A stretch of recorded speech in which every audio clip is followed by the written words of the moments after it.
Hello दोस्तों, insight area में आप सभी का स्वागत। दोस्तों, कल मैंने आप लोगों के लिए एक स्पेशल टाइप का वीडियो बनाया था कि किसी भी एग्ज़ाम को आसानी से पास कैसे करें।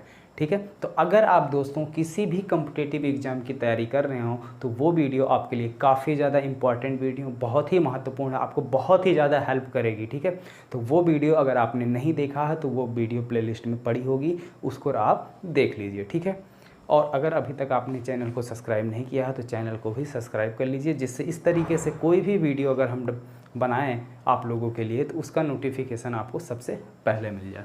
तो आइए आज के टॉपिक को स्टार्ट करते हैं। दोस्तों, आज का जो टॉपिक है वो ट्रेन बेस्ड, ठीक है, ट्रेन बेस्ड क्वेश्चन हम लोग सॉल्व करेंगे। कि जैसे मान लीजिए कोई दो ट्रेन है, अगर वो सेम डायरेक्शन में जा रही हैं, कैसे डायरेक्शन में, सेम डायरेक्शन में जा रही हैं, तो उनकी रिलेटिव स्पीड क्या होती है या सापेक्ष गति क्या होगी। जैसे मान लो ट्रेन ए है, इसकी स्पीड s1 है और ये इस डायरेक्शन में जा रही है। दूसरी ट्रेन बी है, इसकी स्पीड जो है s2 है और ये जो है इसी डायरेक्शन में। अब देखो दोनों का डायरेक्शन सेम है तो इनकी जो रियल स्पीड होगी या कह सकते हैं रिलेटिव स्पीड, ठीक है, रियल स्पीड जो इनकी होगी वो हमारी हो जाएगी s1 माइनस s2। अगर हमारी ट्रेनें अपोजिट डायरेक्शन में हो,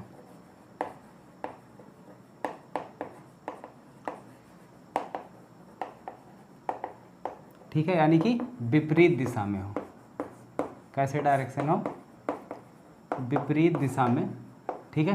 तो जैसे मान लीजिए ट्रेन ए s1 स्पीड से इस डायरेक्शन में जा रही और ट्रेन बी जो है s2 स्पीड से इस डायरेक्शन में आ रही, तो इनकी जो रियल स्पीड होगी, ठीक है, इनकी जो रियल स्पीड होगी या रिलेटिव स्पीड वो दोस्तों जुड़ जाती है। ठीक है, वो क्या होती है, प्लस हो जाती है, तो s1 प्लस s2 हो जाएगी। ठीक है, s1 प्लस s2। अब इसमें देखिए दो केसेस हैं। सबसे पहले तो केस 1 है, कभी कभी पूछता है केस फर्स्ट कि अगर कोई ट्रेन है वो किसी एक पोल को पास करती है, ठीक है। तो जब भी कोई ट्रेन पोल को पास करेगी, जैसे मान लीजिए ये हमारी ट्रेन है, ठीक है, ये ट्रेन है और इसकी लेंथ L1 है। यहाँ पे मान लीजिए कोई हमारा पोल है, तो अगर इसको ये क्रॉस करेगा तो इसको क्रॉस करने के बाद जो ट्रेन की टोटल लेंथ होती है वो हमारी L1 ही रहेगी। लेकिन दोस्तों अगर यहीं पर कोई प्लेटफॉर्म हो, ठीक है, ये हमारा ट्रेन है L1 और अगर मान लो यहाँ पे दोस्तों कोई प्लेटफॉर्म हो, इसकी स्पीड L2 हो, तो इनकी जो कुल लेंथ तो इनकी जो कुल लेंथ है, एक्चुअल लेंथ, भाई अगर इस ट्रेन को क्या करना है, इस प्लेटफॉर्म को पार करना, तो ये ट्रेन क्या करेगी, तो सबसे पहले तो ये प्लेटफॉर्म वाली इतनी डिस्टेंस कवर करेगी, ठीक है, और फिर जो है अपनी जितनी लंबी ट्रेन है उतनी दूरी उसको और करना पड़ेगा। यानी जब ट्रेन का लास्ट डिब्बा जो है प्लेटफॉर्म को पार करेगा तभी हम मानेंगे कि जो है ट्रेन प्लेटफॉर्म पार कर गई है। ठीक है, तो इसकी जो टोटल लेंथ हो जाएगी वो क्या होगी, L1 प्लस L2। ठीक है, तो ये इतने बेसिक चीज़ें हैं, ये हमारा केस 2 है। ठीक है, तो अब आइए इस पर क्वेश्चन सॉल्व किया जाए। ठीक है, इस पर हम लोग क्वेश्चन करते हैं।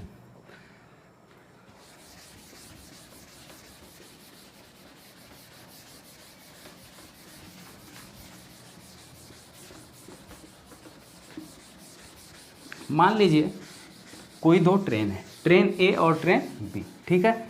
एक ट्रेन जो है आगरा से चल रही है, दूसरी जो है दिल्ली से चल रही है। ठीक है, ये मान लीजिए एक ट्रेन आगरा से चल रही है और दूसरी ट्रेन वो क्या कर रही है, दिल्ली से चल रही है। बी वाली ट्रेन इधर से चल रही है और ए वाली ट्रेन इधर से चल रही है। इनके बीच की अगर दूरी हम माने कितनी है, मान लेते हैं इनके बीच की दूरी जो है वो कितनी है, 100 किलोमीटर है। ठीक है, ट्रेन ए 40 किलोमीटर पर आवर की स्पीड से इस डायरेक्शन में दिल्ली की तरफ जा रही है और ट्रेन बी जो है वो 60 किलोमीटर पर आवर की स्पीड से आगरा की तरफ आ रही। तो ये दोनों कितने समय के बाद एक दूसरे से मिलेंगे, तो ये दोनों एक दूसरे से कितने समय के बाद मिलेंगी और मिलने के दौरान, यानी जब ये दोनों ट्रेनें मिलती हैं तो ट्रेन ए कितनी दूरी तय करेगी और ट्रेन बी कितनी दूरी तय करेगी, यही हमको निकालना है।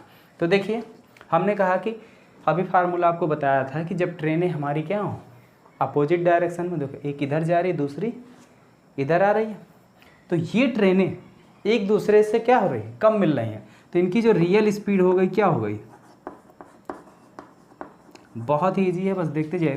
रियल स्पीड दोनों जुड़ जाती हैं, 40 + 60 बराबर 100 किलोमीटर पर आवर। ठीक है, तो अब मिलेंगे कब, टाइम समय पूछ रहा किस समय मिलेंगे, तो समय क्या होता है, समय इक्वल टू क्या होता है दूरी बटे चाल। तो दूरी हमारी कितनी है 100 बटे स्पीड कितनी है 100 किलोमीटर पर आवर बराबर 1 आवर। यानी ये दोनों ट्रेनें जो हैं एक दूसरे से 1 घंटे बाद मिलेंगी, क्लियर हो गया। अब देखो, अब इसमें एक चीज़ और हमने कहा था कि एक चीज़ और पूछ रहा कि ए कितनी दूरी तय करेगा, बी कितनी दूरी तय करेगा। तो दूरी पूछ रहा, ए की दूरी बराबर क्या होता है, दूरी बराबर चाल गुणे समय, यानी ए का चाल गुणे समय। तो ए का चाल कितना 40, समय कितना 1 बराबर 40 किलोमीटर, यानी ए द्वारा चली गई दूरी कितनी है 40 किलोमीटर। बी की दूरी, बी की चाल 60 गुणे समय 1 60 किलोमीटर। ठीक है, तो ये हमारा आंसर। अब देखिए थोड़ा सा एक अलग टाइप का क्वेश्चन है कि इसमें जो है समय यानी दोनों ट्रेनों के चलने का समय अलग अलग है। मान लेते हैं ट्रेन ए जो है हमारा 40 किलोमीटर पर आवर की स्पीड से 7 बजे चलना स्टार्ट करती है, और ट्रेन बी जो है वो दरभंगा से 60 किलोमीटर पर आवर की स्पीड से 10 बजे चलना स्टार्ट करती है, शाम के 10 बजे हैं। ठीक है, या कह सकते हैं रात के भी 10 बजे, और ये शाम 7 बजे चलना स्टार्ट करती है। अब ये दोनों ट्रेनें एक दूसरे से कब मिलेंगी यही हमें निकालना है। तो सबसे पहले तो हम समय बराबर करेंगे। ये ट्रेन कितने पहले चल रही, 3 घंटे पहले, यानी अगर ये ट्रेन 3 घंटे चले, ठीक है, 3 घंटे तक जहाँ पहुँचेगी, अब वहाँ जहाँ पहुँच रही वहाँ से अब दोनों ट्रेन एक साथ हो जाएंगी। ठीक है, तो सबसे पहले 3 घंटे में ट्रेन ए के द्वारा चली गई दूरी, ठीक है, 3 घंटे में ए द्वारा चली गई दूरी निकालो, ए द्वारा चली गई दूरी कितनी हो जाएगी, चाल कितनी है 40 गुणे समय कितना है 3 120 किलोमीटर। ठीक है, तो 120 किलोमीटर मान लेते हैं, यहाँ कहीं आएगा 120 किलोमीटर। अब ये ट्रेन यहाँ पहुँच गई, ठीक है, ट्रेन ए हमारी यहाँ पहुँच गई।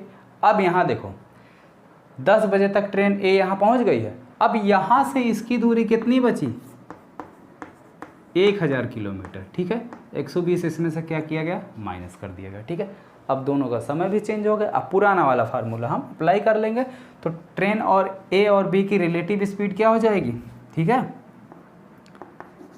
ए व बी की रियल स्पीड क्या हो जाएगी 40 60 100, 40 + 60 बराबर 100 किलोमीटर। ठीक है,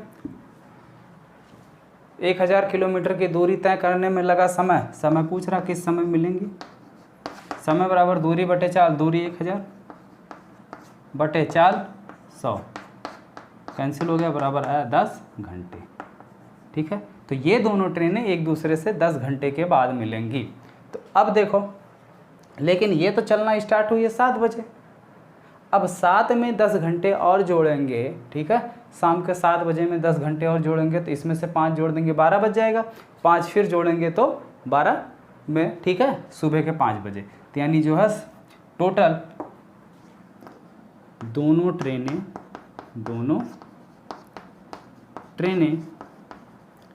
एक दूसरे से 5 AM पर मिलेंगी, 5 AM पर मिलेंगी। ठीक है, यही आपको निकालना है।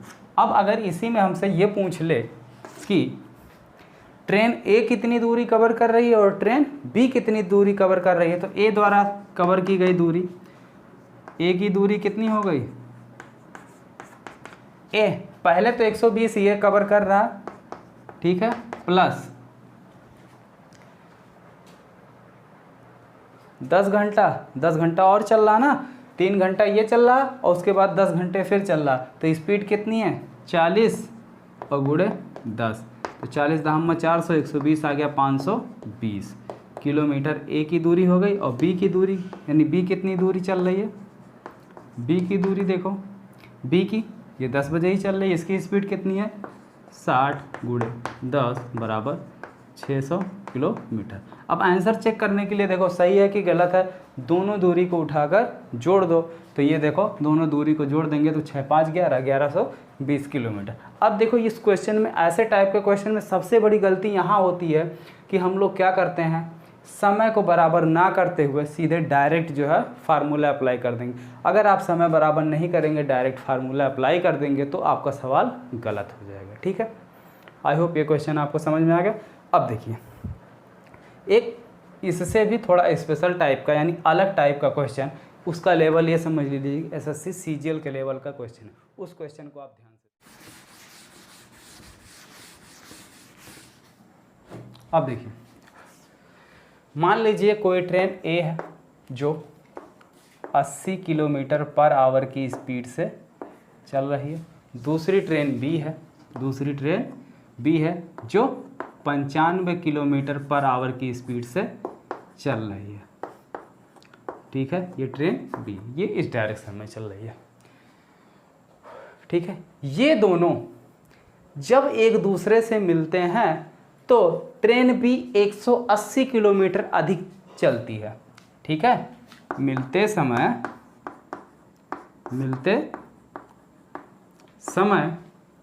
या मिलने के समय, ठीक है, ट्रेन बी 180 किलोमीटर अधिक तय करती है, अधिक तय करती है। तो दोनों स्टेशन के बीच की दूरी ज्ञात कीजिए। तो दोनों स्टेशनों के बीच की दूरी ज्ञात कीजिए, के बीच की दूरी ज्ञात कीजिए। ठीक है, ये हमें निकालना है। तो अब देखो हमें अभी तक क्या पता था, हमें इसके पहले जो क्वेश्चन सॉल्व करते थे उसमें स्टेशन के बीच की दूरी दे देती थी, जिससे क्वेश्चन हमारा आसानी से सॉल्व हो जाता था। अब इस क्वेश्चन में हमें क्या किया है, स्टेशन के बीच की दूरी भी नहीं दिया है और ये भी नहीं दिया है कि वो कितने समय पर मिलेंगे। बोल दिया है कि किसी समय पर मिलती हैं, लेकिन इतनी चीज़ दे रखी है कि मिलते समय ट्रेन भी 180 किलोमीटर अधिक चलती है। बस इतना सा दिया हुआ, तो इतना हमारे लिए बहुत काफ़ी है। देखिए हम मान लेते हैं कि दोनों ट्रेनें 1 घंटे बाद मिलती हैं। कितने घंटे बाद? 1 घंटे बाद। भाई एक बहुत ही इजी कॉन्सेप्ट आप लोगों को बता रहा हूँ, बहुत ध्यान से देखिएगा। ये आपके लगभग एसएससी सीजीएल के लेवल का क्वेश्चन है। दोनों ट्रेनें, माना सॉल्यूशन, माना दोनों ट्रेनें 1 घंटे बाद मिलती हैं, 1 घंटे बाद मिलती हैं। ठीक है, तो अब 1 घंटे में इसके द्वारा तय की गई दूरी कितनी हो जाएगी? 80 किलोमीटर। और 1 घंटे में ट्रेन बी के द्वारा तय की गई दूरी 95 किलोमीटर। ठीक है, 95 किलोमीटर। ट्रेन ए कितना चल रहा? 80 किलोमीटर। और ट्रेन बी जो है कितना चल रहा है 1 घंटे में? 95 किलोमीटर। ठीक है, अब इन दोनों में बी ने कितना ज़्यादा दूरी कवर की 1 घंटे में? भाई मान लेते हैं 1 घंटे बाद मिल रहे हैं, तो कितनी दूरी एक्स्ट्रा कवर की इसने? 15 किलोमीटर की दूरी एक्स्ट्रा कवर की। और यही दूरी जो एक्स्ट्रा कवर कर रहा है किसके बराबर है? 180 के। किसके बराबर है? 180 के। तो ठीक है, अब ये जो हमने माना है कितना, यही 15 कितने के बराबर? 180 के। तो 1 कितने के बराबर होगा? 12 के। ठीक है, 1 कितने के बराबर हो गया? 12 के।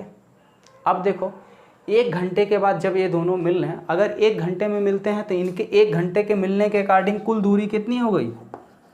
कुल दूरी, ट्रेन ए द्वारा चली गई दूरी और ट्रेन बी द्वारा चली गई दूरी, दोनों जोड़ लेंगे तो कुल दूरी हो गई। तो कुल दूरी कितनी हो गई हमारे? 175 किलोमीटर। दोनों को अगर हमने जोड़ा तो इसके अकॉर्डिंग, इनके अकॉर्डिंग। ठीक है, लेकिन इसके रिगार्डिंग क्या है, ये एक किसके बराबर है, 12 के, तो ये 175 किसके बराबर हो जाएगा, तो 175 बराबर कितना हो जाएगा, 12 गुणे 175, तो 12 पंचे 60 के शून्य, 12 7 12 6 72, 12 7 84, 84 और 6 90, हासिल 9, 12 के 12 9 21, तो 2100 किलोमीटर। ठीक है, यही हमसे क्या है पूछा हुआ था कि दोनों स्टेशनों के बीच की दूरी कितनी हो गई, तो दोनों स्टेशनों के बीच की दूरी कितनी निकल के आई, 2100 किलोमीटर। ठीक है, तो इस तरीके से जो है आप लोग क्वेश्चन इस पर सॉल्व कीजिए, जितने भी क्वेश्चन, बाकी जो इसमें और टाइप हैं। ठीक है, ये तो हो गया अपोजिट डायरेक्शन का, बाकी सेम डायरेक्शन वाले क्वेश्चन जो है हम लोग कल के वीडियो में पढ़ेंगे। ठीक है, आज के लिए इतना ही।